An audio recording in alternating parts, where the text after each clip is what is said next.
Nací en Timote, que es un pueblo muy pequeño de la provincia de Buenos Aires. Cuando yo nací no era tan pequeño todavía porque corría el ferrocarril, entonces todos los pueblos de la provincia de Buenos Aires tenían muchísima más cantidad de población, y desde los años 90 centralmente fueron perdiendo un montón de habitantes. En Timote se hacían el cambio de vías, de las vías que iban hasta La Pampa. En ese lugar se producía el cambio de los maquinistas, de todo el personal del ferrocarril. Entonces eran pueblos como este, había montones en la provincia de Buenos Aires, que vivían prácticamente de ese movimiento que le daban los trabajadores ferroviarios. Y mi papá fue docente muchos años en una escuela rural, y después se dedicó al comercio, y mi mamá trabajó desde los 9 años. Timote había salido a la luz pública con anterioridad porque es allí donde, años antes de que yo nazca, se produce lo que se conoce como el caso Aramburu, el secuestro y muerte de Aramburu. Y después mi infancia se produce durante la dictadura, y muy marcada por este hecho, porque eran permanentes los homenajes que los militares durante la dictadura iban a hacerle a Aramburu, a la plaza de Timote, donde hacían que toda la escuela concurra. Eso es algo que marcó mucho toda la etapa de la dictadura, el hecho anterior que había ocurrido a principios de los 70. Durante el secundario, yo voy al secundario en otro lugar, que es Carlos Tejedor, porque en el pueblo que yo había no había secundario. La primera época viajábamos en condiciones diversas, en un colectivo que nos llevaban a todos los estudiantes, a veces a dedo, centralmente para poder volver salíamos a hacer dedo. Y después, ustedes recordarán que en los 80 la provincia de Buenos Aires sufrió unas inundaciones terribles, que quedó prácticamente toda la provincia bajo agua, incluso desaparecieron pueblos enteros. Bueno, en el lugar donde yo vivía se inundó. Así que un tiempo seguimos yendo a la escuela en métodos muy originales, tal como de zorrita, eso que va por arriba de la vía. Y después de los 15 años, ya las inundaciones eran muy grandes, así que nos fuimos con mi hermano a vivir solos al otro pueblo, en Carlos Tejedor, para poder ir a la escuela. Así que ahí también los recuerdos son muy lindos, porque imagínate que vivir solo a los 15 años, éramos muy responsables con la escuela, pero bueno, teníamos mucha libertad, y eso obviamente a esa edad te gusta mucho. Y también allí empezamos con mis compañeras a trabajar y a hacer distintas cosas para ganar dinero, para empezar a pagarnos el viaje a Bariloche. ¿Cuándo decidiste, si te acordás, estudiar Derecho, ser abogada? Siempre. Sí, siempre desde chica dije que quería ser abogada, y me gustaba ser abogada, y me imaginaba eso de la defensa, ¿no? El abogado como en el rol de defensor. Hay gente que se imagina el abogado en el rol de acusador, como te muestran en las películas. Bueno, a mí siempre me gustó en la abogacía, en el rol de la defensa. No es que no se me hayan ocurrido hacer otras actividades, pero sí que si pensaba qué quería hacer, quería ser abogada. ¿Cuándo te recibís? Uy, no me acuerdo el año, pero 96, por ahí. Plenos 90. Sí, épocas durísimas de la Facultad de Derecho. Yo siempre cuento la anécdota porque me quedó marcada para mostrar la ideología que había en ese momento en las universidades. En Derecho había toda una corriente que era bastante mayoritaria, que proponía, por ejemplo, en ese momento, eliminar el derecho del trabajo, eliminar el derecho laboral.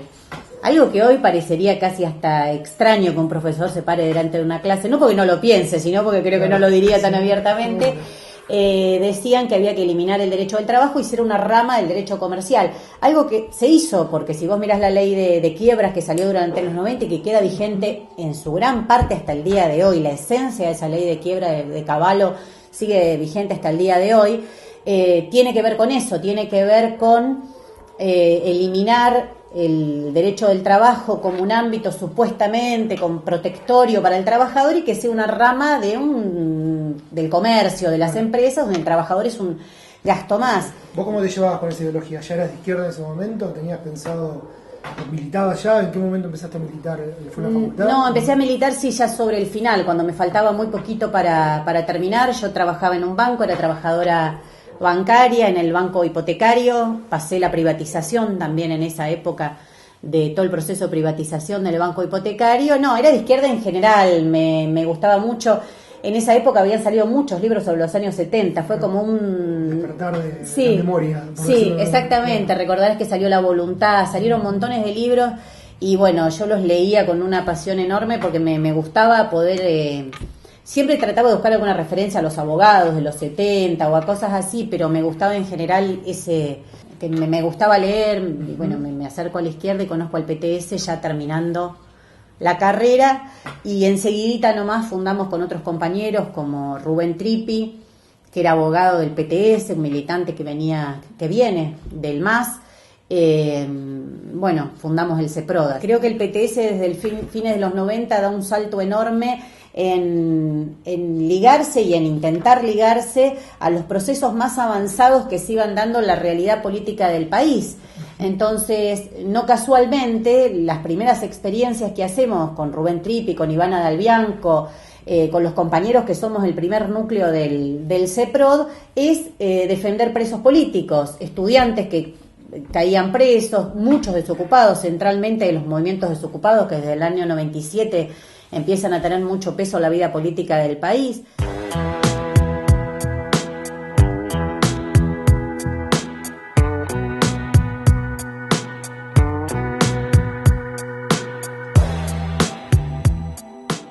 Ya un poquitito después, en el año 2000-2001, con el proceso de Fábricas Recuperadas. Nosotros somos abogados de Cerámica Sanón, que es una de las que hace punta en aquellos años y que se convierte luego en un emblema mundial de lo que se dio en llamar la autogestión, pero no solamente porque ponen a producir la fábrica, sino porque recuperan el sindicato, echan a la burocracia sindical, organizan la producción en forma democrática, las decisiones políticas en asamblea y en jornadas que duran todo un día hasta que se resuelven los principales problemas políticos y económicos que te surgen de la propia gestión de una fábrica. Entonces creo que eso es lo entusiasmante, que eso tiene una función importantísima, como liberar compañeros presos, como ayudar en el proceso de Fábricas Recuperadas, o después cuando la clase obrera empieza a recomponerse, empiezan a recuperarse puestos de trabajo, y la parte que el kirchnerismo no dice, en forma precaria, sin condiciones dignas de labor y demás, nosotros nos metemos de lleno en las fábricas y conseguimos fallos que hoy son casos testigos, como el de Catalina Balaguer con PepsiCo, donde conseguimos que una trabajadora que es despedida por ser activista tenga que ser reinstalada, se declare nulo su despido, a pesar que ella no tenía fueros, que era una activista, no tenía los fueros gremiales.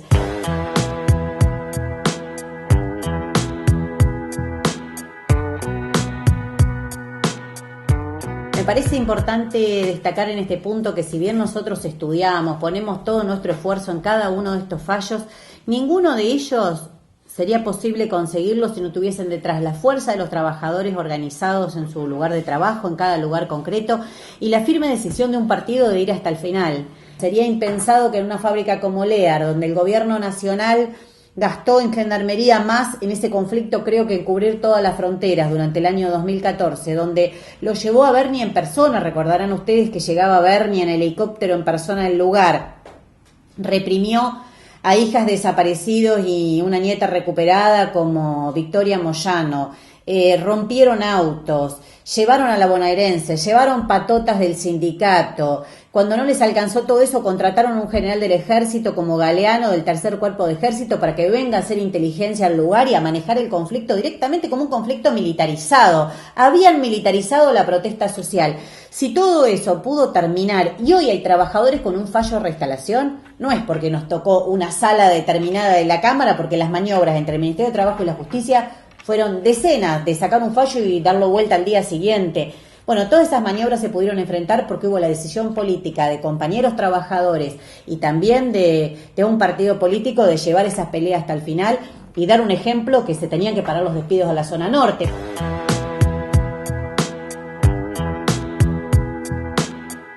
¿Cuál es el eje ordenador de qué personas se espiaron? Todas aquellas que alguna vez se manifestaron o organizaron. Que Lo del Proyecto X es para nosotros importante porque descubrimos uno de los principales sistemas de espionaje que hay en la Argentina. Entonces, ¿cómo se explica? En este caso nosotros demostramos algo mucho más profundo. Demostramos que los informes a quienes criminalizar se armaban en el Proyecto X a través de algo que se llama Centro de Reunión de Información, conservando los nombres incluso con los que se movió el Batallón 601 del Ejército, la dictadura, que después esos informes que se recogen en todo el país, en los CRI, en los Centros de Reunión de Información de todo el país, esos informes después se centralizan todos en Campo de Mayo, en la región 1, donde funciona Gendarmería, y a partir de ahí se arma esta base de datos que es mandada a la sede central de Gendarmería. La causa sigue hasta el día de hoy, la seguimos impulsando hasta el día de hoy, pero creo que lo fundamental está logrado, lo fundamental de haber demostrado que bajo un gobierno que se autodenominaba defensor de los derechos humanos, que se embanderaba bajo esas banderas y demás, el espionaje siguió siendo el mismo y bajo las mismas personas que venía desde los años anteriores, porque todos los personajes estos de Gendarmería que dirigen el proyecto, por supuesto, que vienen de los gobiernos anteriores, incluso algunos de la dictadura, como el propio Galeano, que mete Berni a coordinar la represión de la Panamericana, que nosotros vemos como un personaje extraño, se lo saca de la movilización y Horacio Berbisky denuncia, demostrando que en realidad es un militar que fue puesto para militarizar un conflicto, es decir, la tendencia que venía con Lear era de mucha mayor represión.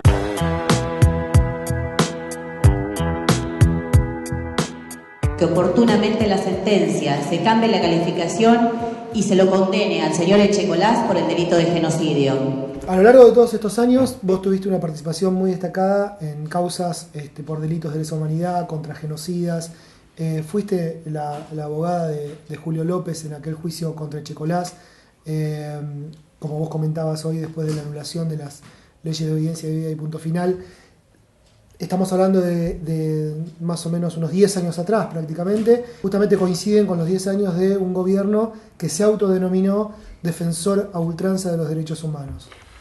Sí, mira, puede ser analizado desde muchos lugares. Uno fundamental que es una pregunta recurrente que nos hacen habitualmente, es y bueno, pero ¿cómo? El kirchnerismo anuló las leyes, entonces algo hizo por los derechos humanos. Esa es la pregunta más habitual que tenemos. Creo que hay que pensarlo desde el punto de vista del kirchnerismo más en conjunto, de esto que ahora Cristina Kirchner menciona tanto, que dice Néstor, que asumió con aquel 23% de los votos. Creo que sí, que fue el sector político que mejor supo leer la situación política abierta a partir del año 2001, aquellas jornadas donde se cantaba que se vayan todos, donde la Corte Suprema menemista había quedado absolutamente desprestigiada y el kirchnerismo vino a producir un desvío en esa situación, pero obviamente que para lograr eso, para contener y desviar, tuvo que tomar ciertas medidas que eran reclamadas o que eran algunos de los reclamos más sentidos o banderas no manchadas hasta ese momento de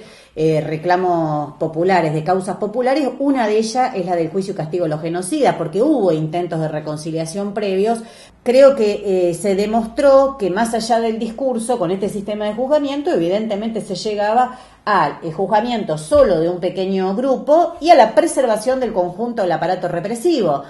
Tan es así que nosotros hemos hecho denuncias puntuales en los últimos años donde demostramos no solo que siguen teniendo cada una de las fuerzas de seguridad y las fuerzas armadas sus propios servicios de inteligencia, sino que muchos de ellos provienen de la dictadura. Es decir, hay un cruce o una continuidad del aparato represivo en los métodos de espionaje, etcétera, etcétera, pero también en la continuidad de las personas. Denunciamos a Américo Balbuena, que entró en la dictadura y hasta que lo denunciamos hace muy poco seguía formando parte del cuerpo de informaciones de la Policía Federal, del mismo que, bueno, el más famoso representante es Ciro James, que fue contratado también por Macri para formarle su propio cuerpo de espionaje a Mauricio Macri. Denunciamos a Gerardo Martínez.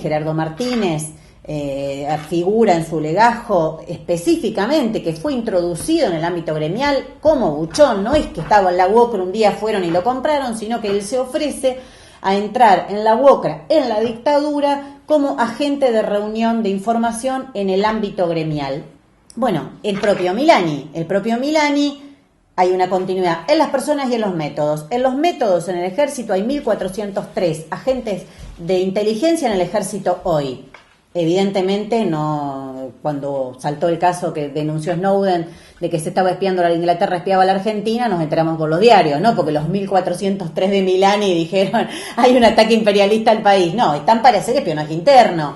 Y Milani como exponente de esa continuidad en los métodos, pero también en las personas. Milani estuvo en la dictadura, Milani está denunciado en La Rioja y Tucumán por haber participado en operativos y está denunciado en causas de lesa humanidad y hoy sigue formando parte del ejército, un ejército que, como muy bien logramos develar con mi compañero Nicolás del Caño, tiene 3.300 miembros que provienen de la dictadura militar, 3.308 miembros que provienen de la dictadura militar. Con Nicolás del Caño, en una interpelación a Capitanich, exigimos que entregue todos los que venían de la dictadura. Bueno, nunca logramos que nos diera lo de la Policía Federal, por ejemplo, nunca nos entregaron ese dato, que se juzgó solamente a las caras más visibles, a aquellos que los ex detenidos desaparecidos denunciaron y fueron llevados a la justicia por el valiente testimonio de compañeros como Jorge Julio López, pero que de conjunto se preservó y se preserva el aparato represivo de la dictadura, un aparato represivo que hace al núcleo duro del Estado, justo como los servicios de inteligencia, porque Estiuso también proviene de la dictadura, Estiuso también fue el que desvió, como denunciábamos con mis compañeras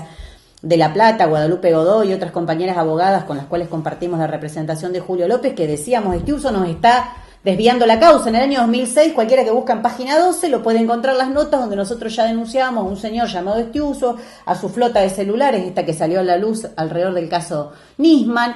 Bueno, hacen al núcleo duro de un Estado que intenta sostener el interés de los capitalistas, el interés de los poderosos contra las mayorías populares. Y hay un actor que emerge en estas discusiones, que es la justicia, como esa como una palabra sacrosanta. Sí. Hay muchos de los jueces que hoy están todavía, y después de tantos años de gobierno constitucional, provienen de la dictadura militar, juraron por los estatutos del proceso. Cuando fue el caso Nisman, pasó una situación parecida, porque parecía que para denunciar los servicios de inteligencia, el accionar de Estiuso, había que ir a una plaza conducida por Romero Victorica, fiscales que venían de la dictadura, fiscales que han intervenido en todas y cada una de las causas, como la causa AMIA, como la causa de Julio López, siempre para desviar la pelea que se venía dando por conocer la verdad, por conseguir justicia. Nosotros nos mantuvimos una vez más, y esta vez creo que la personalidad con la que actuó el PTS permitió incluso que otros sectores no se fueran detrás una vez más de este bando claramente contrario a los intereses del pueblo trabajador, de las mayorías populares. Pongo a Romero Victorica porque fue uno de los que encabezó y me parece como un símbolo de esta relación entre un poder judicial que tiene sus propios intereses corporativos, que tiene beneficios que son increíbles.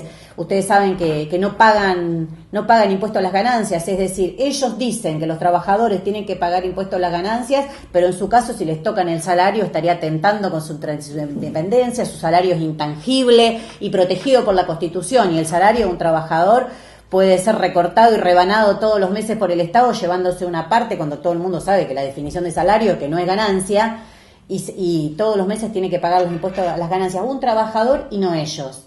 Ellos tienen todo tipo de beneficios, tienen cargos vitalicios, tienen todo tipo de beneficios, y nosotros decimos lo contrario, nosotros decimos que hay que terminar con esa casta judicial, y así como hoy te decía que todo funcionario tiene que cobrar lo mismo que una docente, en este caso planteamos lo mismo, tomando lo mejor de la tradición revolucionaria de la Comuna de París. Nosotros decimos que sus cargos deben ser revocables. No puede ser que un juez como Yarvide alguien lo tenga que aguantar por años, decenas de años, cuando todo el tiempo uno denunciamos Proyecto X y adivinan quién cayó. No Yarvide. Está cantado que vas a caer en esos jueces, amigos de cada uno y todos los gobiernos de turno. Fue menemista, ahora es kirchnerista. Los cargos tienen que ser revocables, tienen que cobrar lo mismo que un docente, tiene que haber juicio por jurados populares. Creemos nosotros que son una serie de medidas elementales por las cuales tenemos que pelear, y no que nos den elegir si estoy con el gobierno o estoy con un sector de la justicia oligárquica. Con los hijos políticos de Menem ya sabemos a dónde vamos. Renovemos el frente de izquierda con la fuerza de los trabajadores, las mujeres y la juventud. Nicolás del Caño, presidente. Miriam Bregman, vice. Claudio de Le Carbonara al Parlasur. Frente de izquierda. El 9 de agosto hay elecciones nacionales, las primarias abiertas, simultáneas y obligatorias. El Frente de Izquierda finalmente va con 2 listas, una encabezada por Jorge Altamira y acompañado por Juan Carlos Giordano de Izquierda Socialista, la fórmula del Partido Obrero Izquierda Socialista. En el caso del PTS, acompañás a Nicolás del Caño en una fórmula presidencial. ¿Por qué los trabajadores, las mujeres y la juventud tendrían que votar a esta fórmula del PTS? Es muy importante lo que queremos expresar con esta fórmula, porque donde más votos tiene la izquierda es en la juventud, en esos jóvenes precarizados, que no ven en los representantes políticos tradicionales, los ven sumamente alejados de su vida cotidiana, se ven referenciados con la izquierda. Entonces, que en nuestras listas haya no solo Nicolás del Caño, un joven encabezándola a nivel de la presidencia, sino también, por ejemplo, en las elecciones para la ciudad de Buenos Aires, que haya trabajadores de los talleres textiles, esto que se denuncia en la ciudad y que parece que todos los políticos descubren cuando mueren chicos en forma aberrante porque un taller se incendia. Nosotros llevamos a Eduardo Toro, por ejemplo, a quien represento en la causa judicial contra la Textil Elemento, es candidato a nuestras listas de la ciudad, las mujeres trabajadoras, jóvenes que toman su primer trabajo en empresas de limpieza en condiciones absolutamente precarias, que son despedidas, que son acosadas. También las mujeres tienen que tener un lugar especial. Para nosotros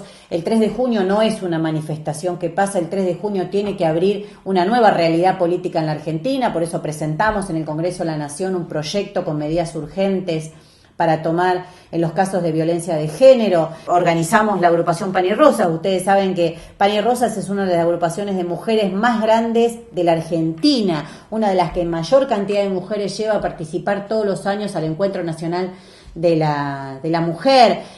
Pan y Rosas está conformada por mi partido y también por compañeras independientes con las que luchamos día a día, codo a codo, por los derechos de las mujeres, por el derecho al aborto legal, seguro y gratuito, que producto del pacto evidente que hay con el Vaticano ha sido trabado su trato en el Congreso de la Nación, y también ha sido una de las peleas que muy fuertemente ha dado Nicolás del Caño en este tiempo desde que es diputado, porque se trata el proyecto de la campaña nacional por el derecho al aborto, por el derecho a la interrupción voluntaria del embarazo, así se denomina. Y bueno, como te decía, creemos que estos sectores son los que tienen que estar representados en las principales candidaturas y en las políticas que nosotros planteamos como banderas del Frente de Izquierda. Y bueno, esa es nuestra apuesta. Nuestra apuesta es para fortalecer al Frente de Izquierda, renovarlo, incorporando estos nuevos sectores y los nuevos referentes que surgen en la realidad política. El caso de Santa Fe es otro de los que quiero mencionar. Octavio Cribaro se convirtió en el debate que se hizo de candidatos en uno de los referentes. Muchos medios lo daban netamente como un ganador porque fue el único que pudo denunciar el narcotráfico, que pudo denunciar la calidad de misógino, de machista de Miguel del Ced, que todos los medios tratan con tanto cariño porque es una figura mediática. El caso de Mendoza con Nicolás y con Noelia, en Jujuy, Alejandro Vilca, un compañero recolector de residuos que las encuestas le dan que tiene un apoyo enorme en los barrios populares, porque claro, ven que es uno de ellos, es uno de los que todos los días se levanta para ir a trabajar y que trabaja en un laburo como la recolección de residuos. En el caso de las mujeres que estamos en la lista, estoy yo en la vicepresidencia con Nicolás, pero también está Victoria Moyano Artigas, una nieta recuperada, sus padres están desaparecidos. Vicky nació en el Pozo de Banfield. Alejandrina Barri, una compañera víctima de la patota de la ESMA, que sus padres fueron secuestrados y desaparecidos en Uruguay. Alejandrina estuvo unos días desaparecida. Esas son algunas de las mujeres que van a estar encabezando la lista, junto con Andrea Datri, referente de la agrupación Pan y Rosas que te mencionaba antes. Así que para nosotros, que los trabajadores, el sindicalismo de base, lo mejor del sindicalismo combativo está en nuestra lista, que estén las mujeres referentes de tantas luchas, de las luchas por los derechos humanos y por los derechos de las mujeres, y que estén los jóvenes en su máxima expresión teniendo una candidatura como la de Nicolás del Caño, nos parece que fortalece al FIT. Digo, el caso de Nicolás del Caño es simbólico. Es simbólico porque Nicolás del Caño logró un 17% de los votos. Entonces uno ahí sabe que cuando hay 17% de los votos, perforó la barrera del radicalismo, perforó la barrera del histórico voto al peronismo, y empieza a llegar centralmente a los jóvenes, porque eso es lo que indican las encuestas de Mendoza y el Gran Mendoza, centralmente a los jóvenes en las barriadas populares. empezás a llegar y a dialogar y empiezan a ver que ese candidato que tuvo trabajo precario, que no anda en autos caros, como dice la canción de Del Caño, es uno igual que vos, que está en ese lugar y que desde ese lugar va a ayudar a que tus condiciones de vida cambien en serio, que va a pelear por más derechos, que va a estar con vos si tenés un conflicto en tu trabajo. Entonces creo que ese es el desafío importantísimo que tiene la izquierda hoy.